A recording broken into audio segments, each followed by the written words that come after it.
My ex only has one disturbing habit. He breathes.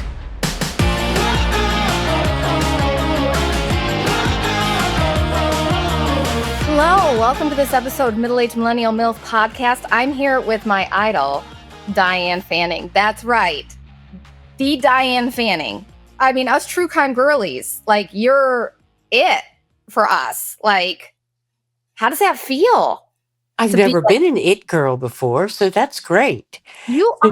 Oh my, I'm telling you, you were always my favorite on Snap. And then when I saw you in person, I was just like, oh my gosh, she's even person, she's even more lovely. Like, it's so wonderful. So let's just launch right into it. I mean, you have a really cool story about how when you were 9, you had this interaction. And I feel like it kind of tipped the scales in how your life went. Would you agree? Yes, I think it had a major significance in how my life turned out because it led me to do a lot of reading in about the criminal mind. So, yes, it definitely did. Do you want me to tell you about that? Yes, please do. You'll do so much better job than I will. So, Well, when I was 9 years old, I was living in a neighborhood that was part suburban and part cows and corn. And my friend and I were walking down a hill to go to a little store nearby. And this car came over the hill and stopped and asked for directions. We tried to tell him where he wanted to go, but he said, I'm just not understanding. Could you come over here and show me on my map? So he opened his car door. I walked over. I looked down for a map and instead I saw he was exposing himself. He latched onto my upper arm and tried to drag me into the car. I was fighting as much as I could, but I was a small kid. There wasn't any chance I was going to win this battle. But just then, another car came up over the hill, slammed on his horn, and the guy let go of me and drove off with his door flapping. let's be honest, there were two things flapping when he drove. Yeah. So I watched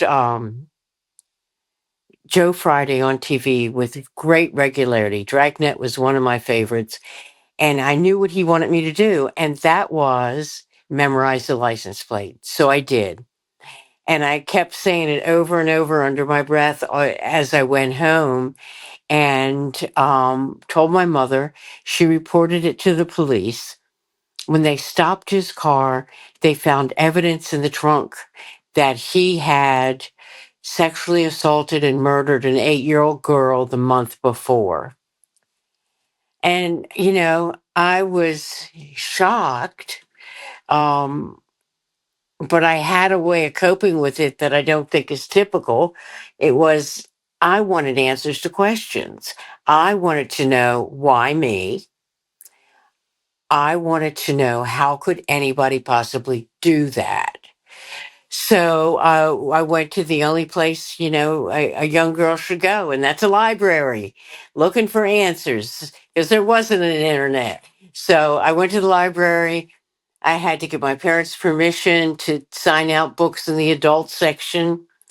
And I started reading about criminal minds and motivations. And some of it was way over my head, but I kept plowing through and with a dictionary beside me. And that was my coping mechanism. Then one night, when I was full grown, I'm sitting watching television, and I just happened to scan through and hit 48 hours. And there was a show on about a serial killer named Tommy Lynn Sells. And this little girl was on the show, and she had been left for dead after seeing her friend murdered. She laid on the top bunk and did her best after her throat was slit to pretend like she was dead. When the guy left, that little girl got up out of the top bunk. She assumed everybody else in the house was dead. because she didn't think her friend could be killed if they weren't. So she went out looking for a neighbor. She went down, it's 4 a.m. in the morning. It is approaching New Year's Eve day, and she is walking on a gravel path in bare feet where there are scorpions and rattlesnakes and cactus and who knows what else. She gets to the neighbor's house, and her bets was up because he had this habit every year on New Year's Day. As soon as the year started changing and he could see it on TV, he would be there watching it as it changed all around the world. So he came to his door, and there's this little girl with a huge blood clot on her neck. And he brought her in, and she motioned for a pen and paper and wrote, "Get the police. Everybody's dead." So he called the police. They sent an ambulance. She was airlifted out to a hospital in San Antonio. And she went immediately into surgery.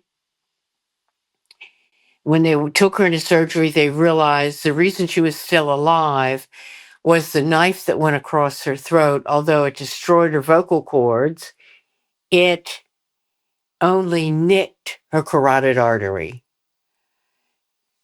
just on the sheath that surrounds it. It didn't get the artery itself. So that's why she didn't bleed to death. And so she came out of surgery, and they repaired her vocal cords, but she still couldn't speak. But she asked for another piece of paper, and she said, "Get the cops." And they brought the police in, and the police brought a forensic artist, and she sat there with the forensic artist, unable to use her voice, but somehow still managed to communicate so well with the forensic artist that they knew within an hour who the killer was. They arrested him, and they saved another woman's life he was planning to kill that night, and also stopped a 2-decade-long murder spree. And instantly, Crystal became my hero. She did kind of what I did, only 1,000 times more. And it was really, really incredible. And I was so impressed with her for keeping it together that well. And that's why I just had to write her story. So that's how I got started into writing true crime. I mean, that can you imagine? I guess I don't know that I would have had the frame of mind at that age. And I have a 9-year-old son, and I don't know that he would. So that is just, I am really amazed that I thought to memorize a license plate. That's what surprises me more than anything. well, I think that in that moment, you're in kind of survival mode, and it's almost lizard brain. And your brain was like, this is what will take, Yeah, it's yeah, not, yeah. Oh, gosh. And then you wrote to Tommy Lynn Sells, right? I did. He was, well, first I wrote a chapter just by the skin of my teeth, and I sent it to an agent who really loved it and signed me up within 24 hours after reading it, which was cool. And because I just spent 2 years trying to get an agent and failing. So, Hey, you just had to find the right thing. You just had to yes, find the right thing. yes.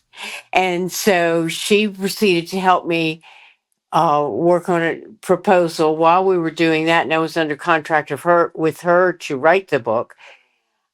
I wrote to Tommy Lynn Sells, who, although he'd already been sentenced to death, was now in the Bexar County Jail in San Antonio over another case.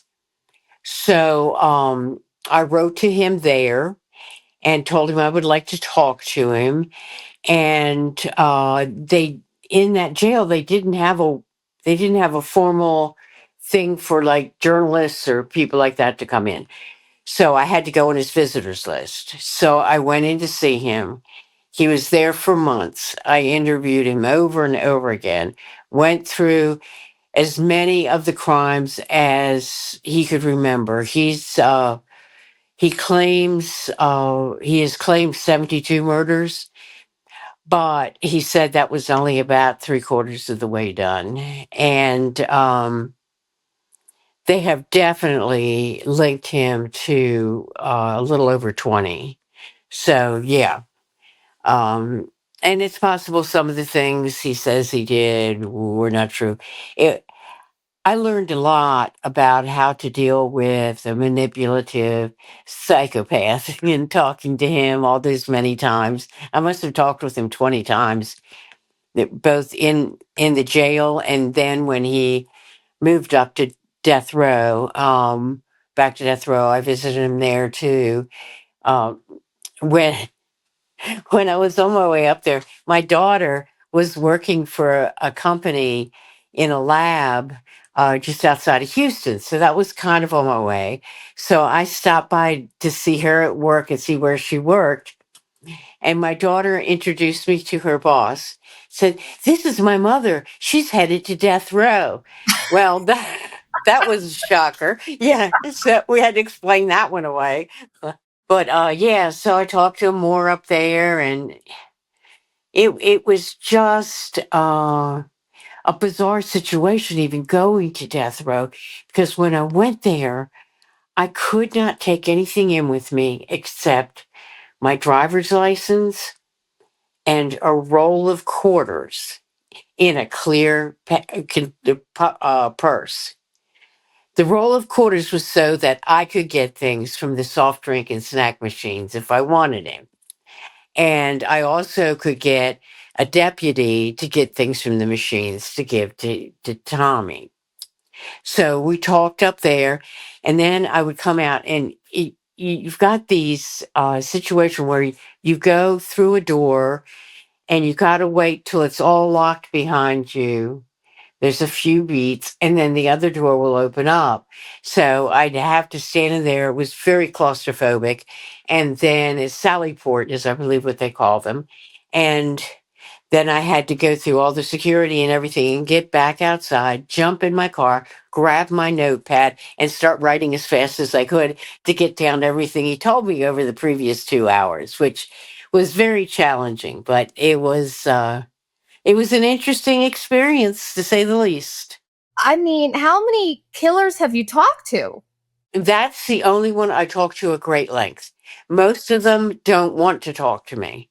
Um, and one of them, Michael Peterson, when I talked with him, all he wanted to do was drop names to tell me how important, basically, how important he was, and I wasn't. You know, I have a connection to Michael Peterson. Actually, a friend of a friend was their daughter's friend. Oh, wow. Grew up in that house, this and that, and she is convinced he didn't do it. And I'm just like, he fucking did it. Like, you know what I mean? But it was just so interesting to hear from her point of view because she had humanized him so much and was so in it that it was hard. I'm like, girl, they were trying to say a hawk came in and got her. Like, do you really think? Yeah, I felt very sorry for the two girls because they for one thing, I'm certain Michael Peterson killed their mother. And their father died while he was in the army, and so the only person they had to cling to was Michael Peterson, and that was from a very very young age. And that kind of bond can be broken, but it's very hard and it's emotionally damaging. And I think it wasn't broken by them because they had to believe in his innocence. Otherwise, their whole life was a big lie. Oh, absolutely. And their friend does too. I mean, I want to get. I'm going to interview her. I want to get her side of the story, just from kind of a, I guess you would say, a journalist point of view. You know what I mean? Like I've watched stuff. I've come up with my own, but I want to see why she thinks he didn't do it. That's what's interesting to me. How people convince themselves, even faced with facts. Well, I guess to me, in that case, the biggest piece of evidence that really influenced my belief in his guilt were the red neurons in her brain. Um, their presence said everything he said about that night was a lie. Well, and also you were a chemistry major, correct? Yes, yes. So, do you think that that also adds a lot to the forensic end where you kind of have this knowledge that helps? I think having a scientific mind, whether you majored in science or not, helps you understand the forensics better. I think for a lot of people, much of that goes over their head. It has gotten so sophisticated now. It's not like the simple, oh, our forensic evidence is the fact that it's the same kind of gun, or the same fingerprint. And there's just a lot that is far more definitive than it ever used to be, but many people do not understand that. Well, I think that they think they do because of like shows like CSI and Yes, stuff, yes, right? So, do you yeah. kind of feel like now with your writing, you kind of have to have some of that in there because people are expecting that? Well, I include the forensic evidence in things where I'm writing about the trial, and I find it all very fascinating. But I do think that some people just, it's like how a lot of people now are about vaccines. They forget the fact that in the early 1900s, more children died of diseases that we now inoculate against than in a half a century. So it's it doesn't matter how many facts you give some people. They are only going to embrace what they believe. And a lot of times, the belief is based on some form of self protection. I think absolutely. Now, who you also covered Casey Anthony. What was your take? You were in there for the trial, right? Yes. And I think that the jury did not pay attention to what was important. When you're at a trial, and I've been on a jury, so I'm speaking from some experience. You go in and you can ask in the jury room for any documents. So if they didn't understand documents or if the evidence wasn't clear, they should have asked to see some forensic documents. They did not ask for any. What they did was they listened to Jose Baez in his opening statement and his closing statement, which is not evidence. And they bought his line, hook, line, and sinker.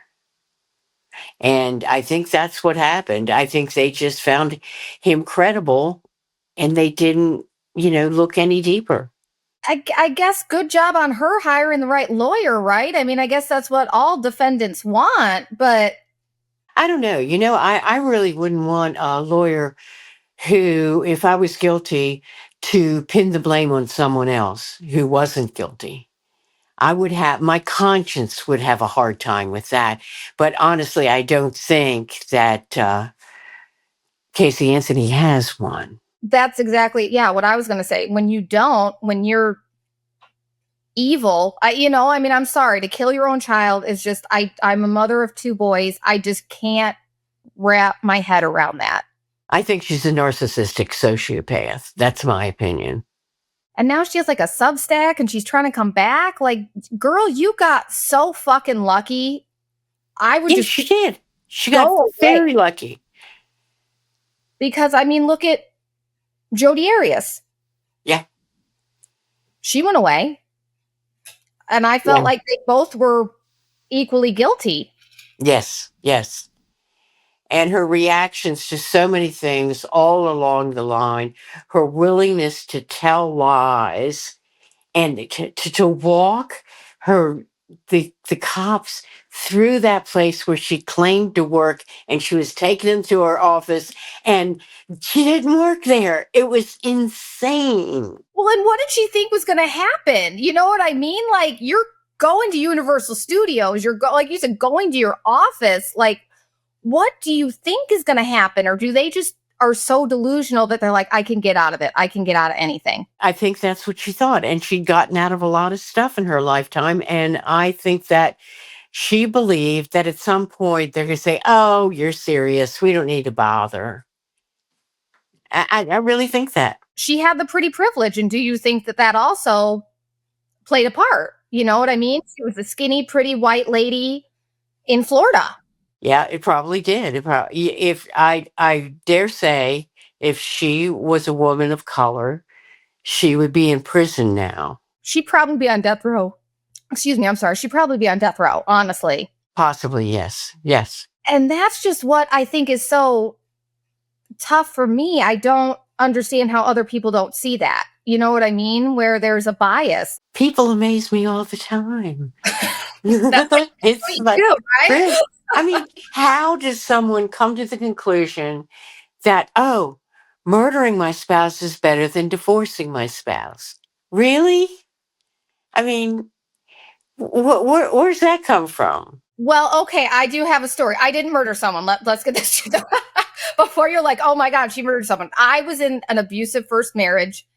And one time we're driving down the highway and he's in his motorcycle ahead of me. And I'll admit, there was a part of me that was like, could I hit him and get away with this? You know what I mean? Like I'm sorry, but I did. I thought, could I kill him and be like, oh my God, I was texting and, take my 2 years in prison or if that. And then I was like, but then I'm normal. And I was like, no, I don't think murder's the answer. I think all of us have been at some point in their life sat there and thought pretty nasty, evil thoughts about another human being, but it's the fact that we didn't follow through is what counts. Exactly. And that I can wrap my head around too. Like the Jodi Arias thing, sorry, that's in Arizona, so it's just close to my heart. She was a mile away from where I lived at the time. And I think that a lot of women, we've all been screwed over by someone and told, I'm not excusing it, but I can understand it. I cannot understand how a stranger can go in a house and kill an 8-year-old. I can never wrap my head around that. Well, and it's like I always think when you talk about what women will do for men, you look at the case of Lisa Nowak, the astronaut. I mean, she was in love, and this was her honey, and she was going to keep anybody else from getting him. So she pulled on her diapers and drew halfway across the country. I mean, this is a big role model for young women, and she just snapped. Hey, love makes you do crazy things. It doesn't matter how smart you are. But also, I mean, he was no prize. Sure, he was fine, but he's not worth wearing diapers and murdering somebody over. This isn't Jake Gyllenhaal or anything. The diapers was the most normal thing she did. That's what astronauts do. She's like, oh, this is just flying in space here. I'll just go. It's just a mission. I'm Yeah. on a mission. And I guess that's how they justify that. Like, has that been something that you've learned with all the killers you talk, is how they all have a way of justifying it? Oh, yes, yes. For example, with Tommy Lynn Sells in Lexington, Kentucky, he spotted this little girl on a swing set. And he said, next to the playground, there was an overgrown area. So if it hadn't been there, that overgrown area, then I wouldn't have gone after her. So it's the community's fault. They knew on the other side of that overgrown area, there were railroad tracks where Resendez left 2 bodies. If they cared about the children of their community, they would have cleaned that area up. And so it's their fault that I killed that little girl. He believes it. And what would you say? Like, what was the look on your face when he was saying, did you have to keep it like, I'm normally a heart on my sleeve kind of person, but I knew if I wanted to get him to talk, I had to wipe all judgment off my face. The only time I could not control it at all is when he described his early childhood. It was a nightmare. And And even at the time when he was telling me, I wasn't knowing it was true. I actually had to check with his mother. But his twin sister died. He went to live with his aunt. He was taken away from them because his mother got jealous after 3 years and never allowed to see them again. He started drinking at 7. His mother turned him over to a pedophile. Yeah, yeah. And I think he was 8. And, he's telling me all this stuff. And for the life of me, I'm going, this is horrific. And this explains part of why he is the way he is. It doesn't excuse anything, but explains things. So I called up his mother and I said, I need to verify if these things happen or not. This is what Tommy told me. And she did not deny anything. But when I got done, she said, well, a lot of kids have it much worse and they don't go out killing people. Yes. And I thought, well, there's another piece of the equation. That was a big piece. Well, and you were a mother. Like, was it hearing her say things like this? Was it just like you can't comprehend, right? Like, Yes. And then I had another mother I talked to, Richard McFarland's mother, who killed his wife. And she said, well, he had a lot of good reasons for doing that. Yes. In my opinion, got a lot of good reasons for bumping him off, but she didn't do it. well, that's it. You can have a lot of reasons to do a lot of things. I have a good reason to rob a bank. That doesn't mean I should. Yeah. I could You use the proceeds. Exactly. I could donate some to charity. I mean, then I'm just a philanthropist, not a thief. But Sarah, the most important thing to me about my book Through the Window about Tommy Lynn Sells was that interviewing him led to a confession about a murder of a 10-year-old boy. And when he confessed to me, the mother of that boy had been convicted and sentenced to 65 years in prison. And I, at first, was very skeptical of her innocence. Family, friends, lawyers, everybody saying I didn't do it. But when I heard the prosecuting attorney speak about the crime, I knew he was full of crap. And because he said, people don't come in your house and use a knife from your kitchen to kill you. Well, yes, they do. Tommy did that several times. I mean, and other killers have done it too. So I knew he was out to lunch. And he even said that we found no stranger fingerprints in the house. But when I talked to a retired state trooper who had been there on the scene, he said, we never dusted for fingerprints. And the reason was her ex-husband, very bitter ex-husband, was a cop. And he said, I know she did it. She had this thing about the number 13. The murder was on the 13th. There were 13 stab wounds. Well, it was on the 13th, but the 13 stab wounds was stupid. And I don't know. It's just like, how can you just listen to an ex-spouse of any gender and take them as the final word? I don't understand that because I know I am not always the most gracious towards what I say about my ex, so y- that's sort of tainted character testimony in my mind. Oh, absolutely. I just talked about wanting to kill my ex-husband. I don't think Yes. I can take anything I have to say Yeah. about him. My ex only has one disturbing habit. He breathes. That's the worst, though. Yes. I really do. It was my ex-husband. Every time he talked, I would just like, shut up. You're the stupidest man alive. Just shut up. Shut up. And then he married someone else named Sarah. And Oh gosh. he's a little kooky. So there has been a part of me this whole time that is like, is he going to murder her? And I'm going to have to go testify at this thing, I wouldn't put it past him. So. Well, my ex is on his 4th wife, so yeah. There you go. There was one that involved a restraining order, but hey. Hey, we've all had one. No big deal. It's love, Diane. It makes you crazy, you know. Yeah, yeah. So, was there a I don't want to say your favorite because that sounds bad, but was there a killer that you talked to that you really like felt like you connected with? Not like you would do it, but you know what I mean, where you saw the humanity in them and saw through that. One person was Dean Fialo. And I really think that he was a selfish SOB. He was very narcissistic. All he cared about was himself, but he never set out to kill that woman. I uh, had been practicing medicine without a license. He'd gotten caught. He was out because he was helping cops nail the doctors that gave him prescription pads with signatures on them and stuff like that. So, and he was supposed to not do any more medical work, period. But instead of following the rules, he was still seeing people.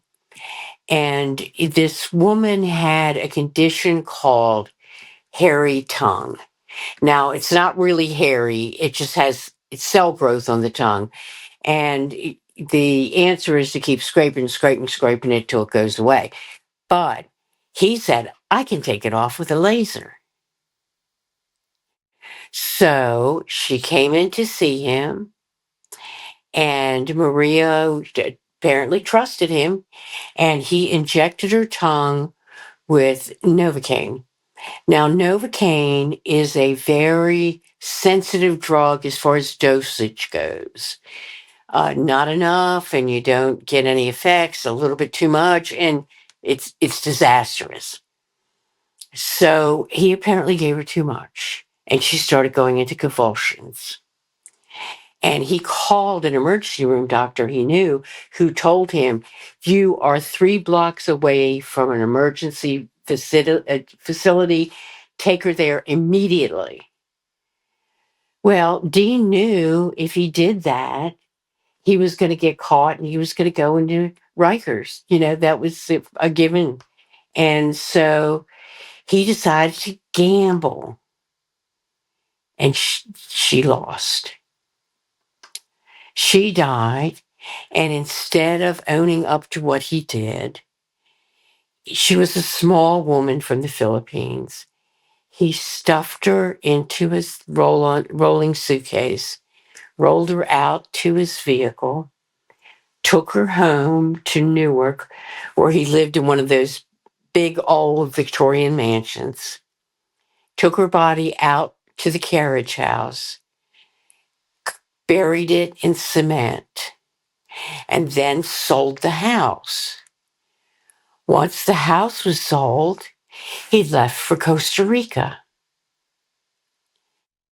He was gay, and his boyfriend at the time started thinking about all the little hints he'd heard and the things that had gone down when Maria disappeared.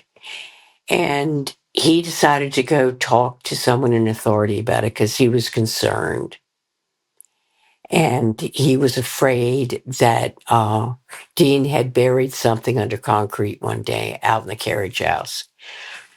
Excuse me. So they went there, they dug up the concrete and found the suitcase and Maria's body.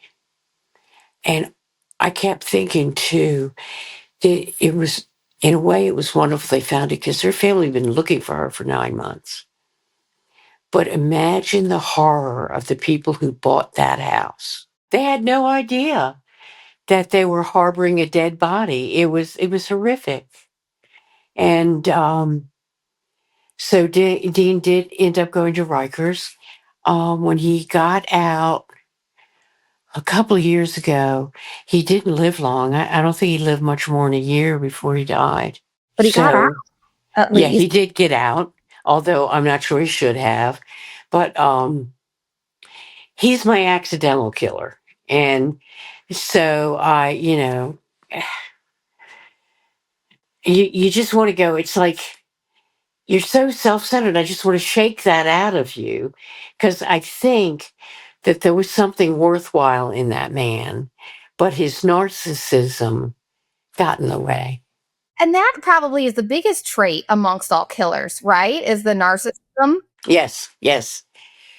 And one of the characteristics of a sociopath is narcissism. And if you go by Martha Stout's figures, 25% of all CEOs are sociopaths. So, what are we facing out there in the world? Oh, I think right now it's probably more like 50 to 75% of CEOs, Maybe so. Yeah, yeah. right? That's terrifying, though. My mother was a narcissist. So I guess I just should be happy she never killed me. Yeah. I just got the trauma. I didn't get the murder part of it. Yeah, yeah. Well, we all have difficult mothers. And I never killed her either. So, hey, Oh, that's good. that That's was good. great. Well, that's what I would read these books about teens that are like, we want to be together. So they kill the parent. I'm like, that is the stupidest thing. Even as a child, not child, but a teenager, so in love with my boyfriend, that would have never occurred to me. Like, it's so. There were times when I wished them dead, but I never did anything about it. That's it, or never by your hand. It would be like, well, if this happens, I won't, but I just. I don't know. Something must snap in you. Maybe that's why I'm so fascinated with it, is I just am not that person. Yeah. And quite frankly, Sarah, if you really understood why people did that, you'd have to be one of them. That's a good point. So I'm glad that I don't. I do want to know. I did. I wrote Jodi Arias a letter. I'm very, very. I want to see the real her. And I feel like there's somebody in there, and I don't know. I shouldn't. I guess I sympathize with her, but I guess I just think, like, could that have been me? Could that have been one of my friends? Could we have been in the situation? Mm-hmm. But she never wrote back. I was really bummed. Maybe I was too honest. I took your advice and I was very honest, like upfront about everything, and never heard back. So I was like, Yeah, yeah. Well, honesty is always the best policy. Might not always get you what you want, but it'll get you what you need. well, To that's steal a line from the Rolling Stones. way better than the Beatles, right? Come on. Yeah. Oh, yeah. Oh, yeah. See, there we go. Mind meld. All right. Who's your favorite, like, if besides yourself, because you're the most amazing, if you have to pick number 2, who's your second favorite true crime author? Catherine Casey. What makes her, is it just her books? Have you met her? Have you met them all? Like a club? I know Catherine rather well. I used to live in Texas, so we would get together quite a bit when we were out there. But the thing that I like about Catherine's books is that she has the same approach that I do. And that is the people involved are more important than the crime itself. Some true crime writers, and usually they're men, um, eh, tend to focus on the crime and not on the impact on everyone. There's an emotional impact on the family, on the community, on anyone who ever knew the victim. There's an emotional impact even on the family of the perpetrator. And it's all, and then so often there's children in the mix that get hurt, and all that pain is more important to communicate than on exactly what the guy did when he killed her or the woman did. And I think you're so right, because there are some authors that are just in depth, and sometimes I'm like, this was somebody's child, and can you imagine reading this? I wouldn't want to know necessarily, I don't think. Well, and sometimes they focus too much on the killer. And when I wrote the book about Tommy Lynn Sells, I had to focus a lot on his life, because when you spend 20 years on the road killing people, I mean, that's your life. But to me, there's people in that book that I still think about like the woman who saw butterflies every time, and she always thought it was her daughters visiting her. And that was just, that was so touching. And then there was this other woman who had a series of tragedies in her life before cells got hold of her daughter and murdered her. And she ended up selling everything she owned, buying a mobile thing, and setting out across country. And I'd hear from her for years. I heard from her from different libraries. She'd stop in the libraries and do email. She'd send me a message. Well, I'm at so and so place now. And she just traveled around. She couldn't stay where she had been. That's understandable. You know, I absolutely. And I give her so much credit because I genuinely, and I told my husband this, I said, we better hope no one ever hurts our children. I said, because you're gonna lose me too. Like I remember watching, it was an interview with Ron Goldman, and he said he was just sitting across from OJ. And he's like, I just knew he murdered my son. And then I start spiraling. I'm like, could you get a ceramic knife past a metal detector, you know? And then I'm like, I'd be okay with that, you know? And then I'm like, I don't want to be that person. But as a mother, did that change how you viewed these crimes as well? Yeah, and it's like my second child has just turned 50. And You look even like at that age, you're talking about your child is 50. yes. You So look like you're 50. no, no, not quite, not quite. Add a quarter of a century to that. So yeah, he's still my child. And if anybody did anything to him, I would be insane. And you're an expert, you know what I mean? And Yes. and still, how do your kids feel about you doing this? Do they get worried with you talking to these people? Well, it's funny. Everybody in the family has had nightmares about Tommy Lynn Sells, but me. And I think the reason I didn't is because the writing relieved me of the demons, just exorcised them out of my soul. Maybe they need to go write some stuff down, honestly. Yes. I Well, will convert it. my son Pete is a writer too, and he writes middle grade and YA. So he needed to protect himself from bloody murder. Well, also, you know, these kids, they don't want to do anything that we do. We're not cool. We're not, at least that's how my kids are right now. I'm not cool. All the other kids at school tell him I'm cool. He still doesn't think it. Well, my grandson, who's 12, was all excited. He said, Grandma, you are on TikTok. Now, I didn't put anything up on TikTok, but somebody put a video with me in it. He was so excited. Suddenly, I was very cold. Hey, all you did was be a TikTok star. There you go. Yes, that's it. The thing these kids pick up, you're like, don't watch the murder stuff, honey. It's not good for you. So what do you, you're 75, you look 50, but we'll go with 75. So what's the plan? Like, you're still writing nonfiction, fiction. Like, what's the next big thing for you, do you think? Well, if the right true crime came along, I'd be writing another true crime, but it's got to hit me the right way. I've got to really care and be really interested in it. Um, and that the more books you've written like that, the more narrow that focus gets. So right now I'm doing fiction, and I love it. I can kill whoever I want, and Dale. and so my book that came out this year was a fictional retelling of the Lizzie Borden story. Yay! Of course I have it, girl. Are you kidding me? And the next year I have in January I have a book coming out called Death Wish, and it's about a guy who pretty much everybody wished was dead. And this is fiction or true crime? Fiction. Okay.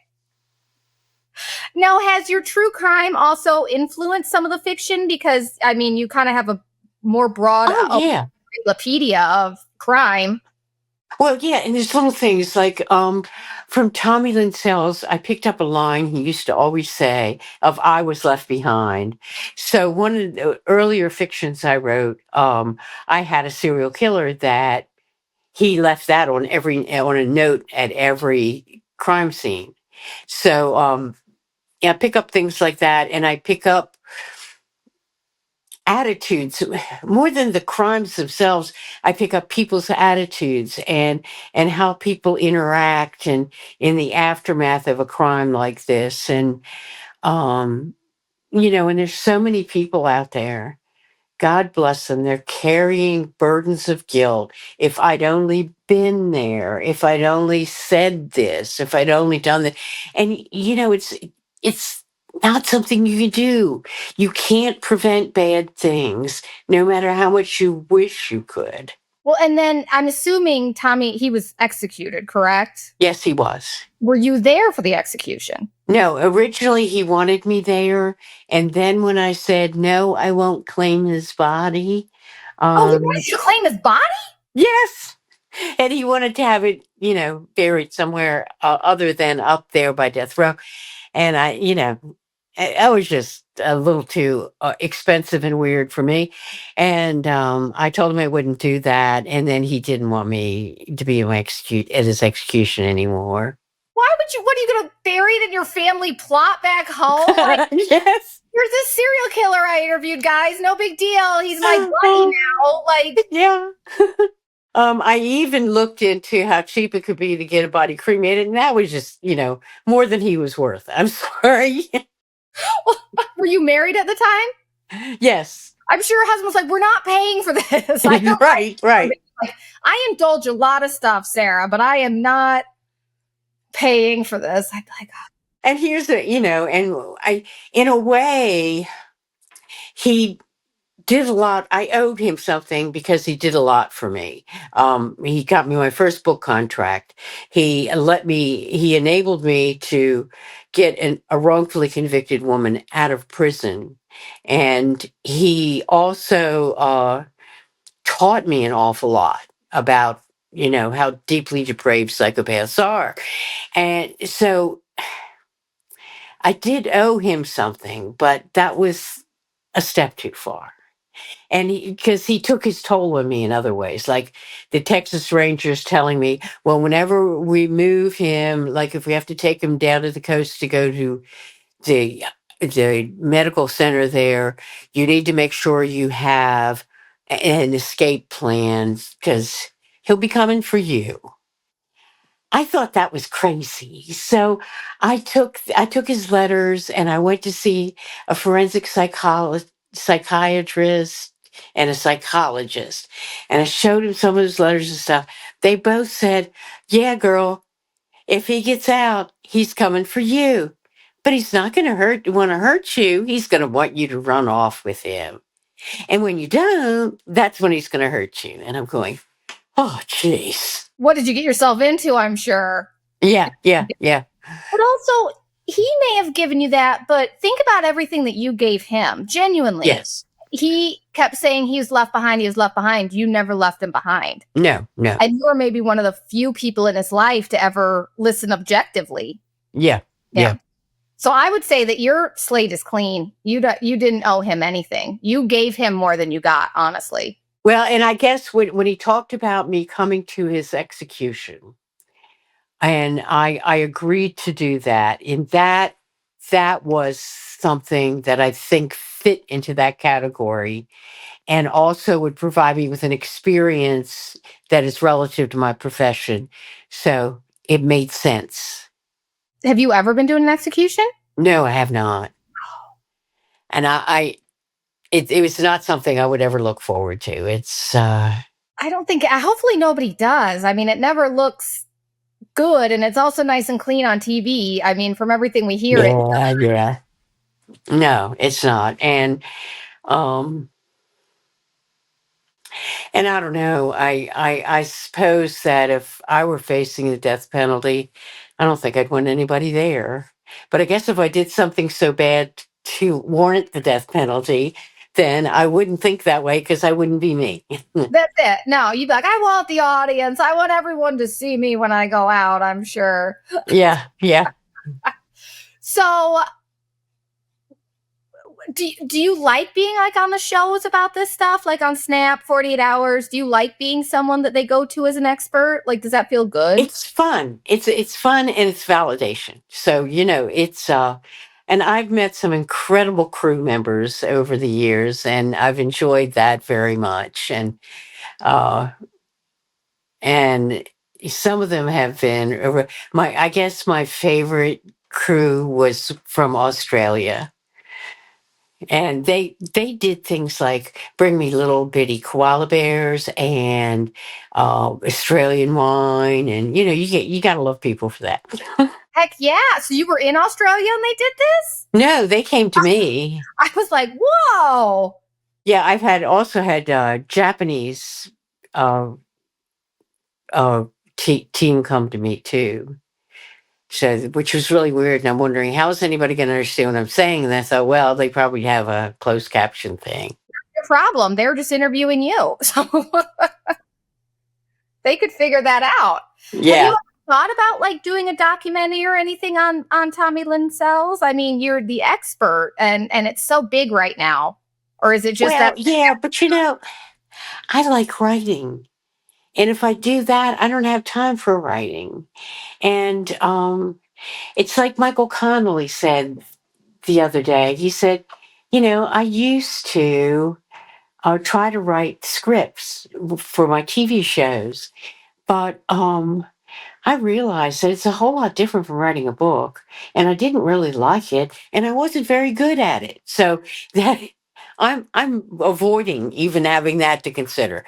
I don't want to take time from my writing and my life to do a documentary. and that It's makes not my sense. thing. Yeah. You're an author. I should have known. My husband is an author and not he has to get on stage and give a presentation. He's like, I'm so nervous. I'm like, I would love that. I'll trade you. But if I had to sit down and write a book, like, Yeah, see, as many as TV shows as I've done beforehand, I'm very, very nervous. but you shouldn't be. You're just talking to somebody. It's not like you see the whole audience there and I you're an know. expert. It doesn't matter. I'm like, Oh, yeah, well, I'll tell you, it does not come across like that. You came yeah. across like you knew. I was like, that's right, M. William Phelps. You're no Diane. You know what I'm talking about. You don't have to Oh, say, yeah. you know exactly what I'm talking about. Yeah. So and at this point in my life, all I really want to do is things that I love. And, sometimes you got to take out the trash, but mainly you focus on the things you love. And I think that that's a great, I mean, if you can say that after everything you've written about and seen, I mean, everyone should feel that way. Yeah. It's a nice way to be. And but at the same token, I would never retire from writing unless I became I'm incapable of doing it. Um, why retire? I'm loving it. Well, and it keeps your brain sharp. That's that, and think about the, I don't know. I didn't come from generational wealth. I don't know if you did, but the fact that you're building that for your family, you know what I mean? The legacy that you have left them with these books that will be there forever. And, your great grandchildren and great great grandchildren will know about you. And I mean, that's pretty good life. I mean, if you died tomorrow, you accomplished some stuff.